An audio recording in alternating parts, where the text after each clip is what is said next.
Senator Lindsey Graham, he's coming joining us from Clemson right now. You know, he's chairman of the Senate Judiciary Committee, a member of the Senate Foreign Relations Committee. And in terms of foreign policy, he's one-stop shopping on just everything that concerns America. First off, as the President of the United States cuts back from the G7, some news came out of it.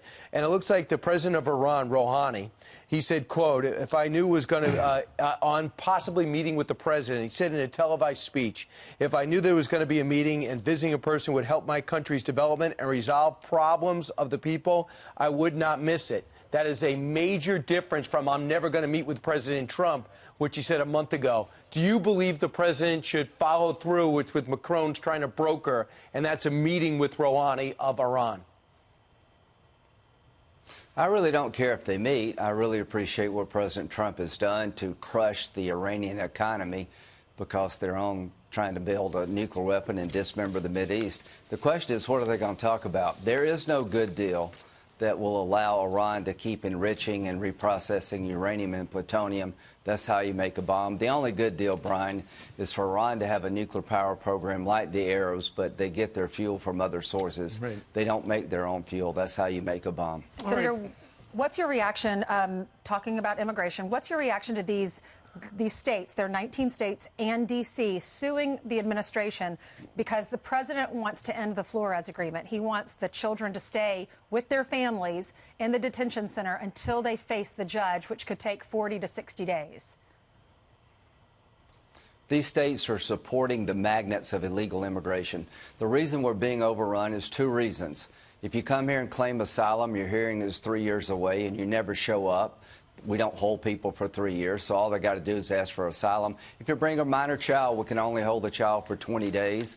We turn the child over to a labor HHS. Since you don't want to separate families, we'll let the entire family go, so they're continuing a bad practice. Shame on these states. Shame on the District of Columbia. The Congress should change our laws to allow you to hold minor children and their families long enough to process their claims so you don't let them out into the interior of the country. Right. Senator, explain to us, because we've been chewing on this for a while. Why has such an important issue become so political? You know, the Democrats do not want... They hate Trump. Well, yeah, exactly. They hate Trump. We get that, but at the same time, this is a humanitarian crisis at our southern border. It would seem that, you know, you've been working with other Democrats. I know they hate Trump, but they've got... we send you people to Washington to fix stuff, and you're not fixing it. Send people to Washington who don't hate Trump.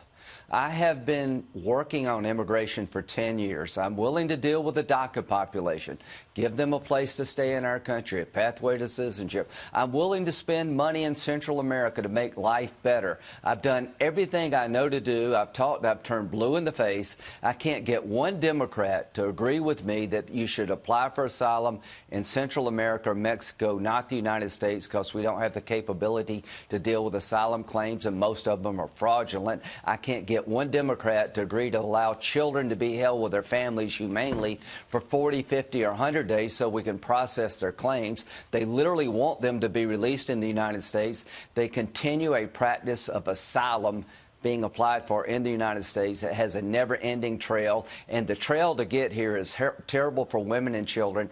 They will not work with me. They will not work with President Trump. I am dumbfounded as to why we can't find compromise. I know you had a great compromise bill that just got out of committee, but the chance of 60 votes in the Senate is dim, and, of course, the House as well.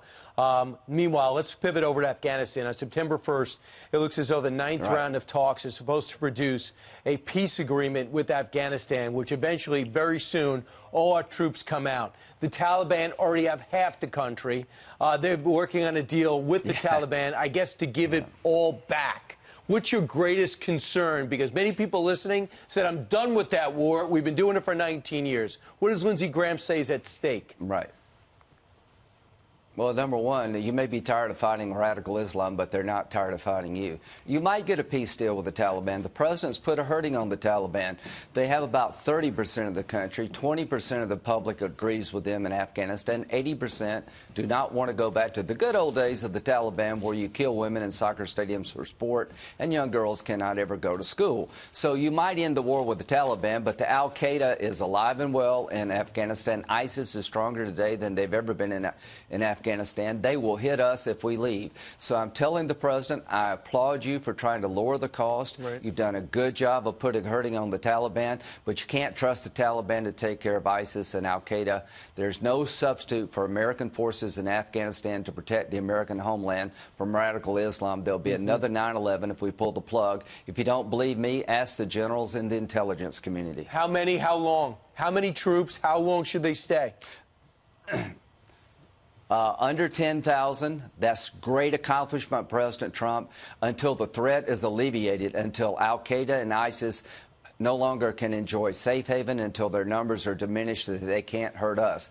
Our security is not based on the day we leave, but what we leave behind. We still have troops in Korea. We still have troops in Japan and Germany. We lost 2 American soldiers a couple of days ago. They were defending America from al-Qaeda and ISIS. Al-Qaeda and ISIS are not interested in peace. They're interested in purifying Islam, destroying all the Jews they can, destroying Israel, and coming after us. If you don't get that after the last 18 years, you're not watching what's going on in Afghanistan and throughout the world. So the good news is we can protect the American homeland for less than 10,000 troops with the intel capability. If we pull the plug and turn Afghanistan over to the Taliban and other elements, they're coming back here again, and that would be the biggest mistake any president can make. Are we about to, Senator? Are we about to do that, you think?